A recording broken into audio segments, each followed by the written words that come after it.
Anne Pruvot, bonjour. Bonjour. Vous êtes partenaire chez Oliver Wyman et vous allez nous parler du degré de préparation des villes au déploiement de l'intelligence artificielle. Alors avant toute chose, est-ce que vous pouvez nous expliquer ce que ça veut dire que se préparer à l'intelligence artificielle et comment font les villes en la matière? Effectivement, nous avons réalisé un classement, un baromètre indiciel de ce niveau de préparation à l'échelle des villes. La ville étant le nouveau maillon minimum de compétition internationale, ça se traduit dans des compétitions internationales pour le siège d'institutions publiques. On l'a vu à l'occasion du Brexit et du changement de localisation des agences européennes qui étaient localisées au Royaume-Uni, ou dans la compétition pour le nouveau siège d'Amazon. Dans ce baromètre indiciel, nous avons identifié 4 dimensions clés.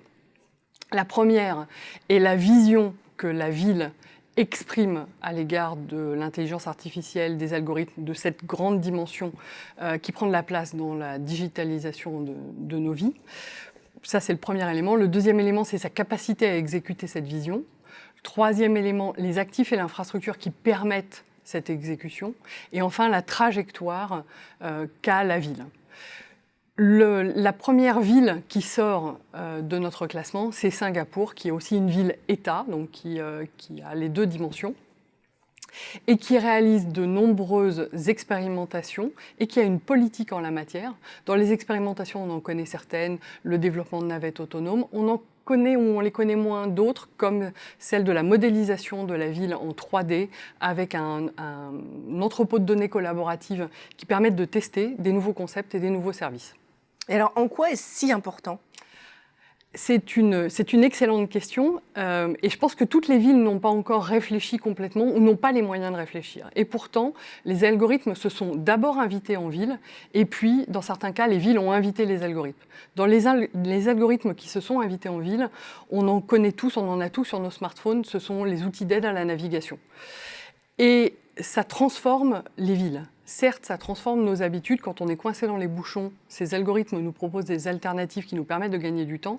Mais des études ont montré qu'en fait, cela déportait du réseau routier principal vers le réseau routier secondaire des véhicules qui n'avaient rien à y faire et qui créent des nuisances pour les zones résidentielles ou qui créent de la détérioration beaucoup plus rapide des routes. De la même manière, Waze a été accusé ou incriminé en 2017 lors des grands incendies de Californie de détourner les automobilistes des routes qui étaient certes praticables mais très encombrées vers des routes qui étaient dangereuses et proches des incendies. Ça sont les algorithmes qui s'invitent en ville et qui transforment nos habitudes. La ville, à l'inverse, invite des algorithmes avec, par exemple, des startups comme Predpol, qui est un algorithme de predictive police. Alors, ça fait très Minority Report, ils prédisent le lieu et l'heure potentielle des crimes, mais c'est déjà en place dans certaines villes de Californie. Donc, comme vous le voyez, il faut arriver à définir les limites politiques et les limites économiques de l'usage de ce type d'application et d'intelligence artificielle. Et alors, pour nous concentrer sur la ville de Paris, est-ce que vous pourriez nous dire quels sont ses atouts, ses manques, peut-être ses lacunes par rapport aux villes voisines en Europe notamment? Alors, Paris arrive dans le top 5 de notre classement, pas très très loin finalement de Londres, qui est deuxième du classement. Et si on les compare, en fait, si on compare toutes ces villes entre elles, Paris a la chance de bénéficier d'actifs et d'infrastructures très très forts, en particulier avec un pôle universitaire, un pôle de recherche très puissant, des entreprises, des startups innovantes.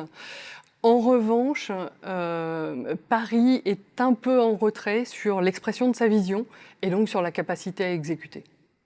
Merci Anne Pruvot pour cette analyse. Merci.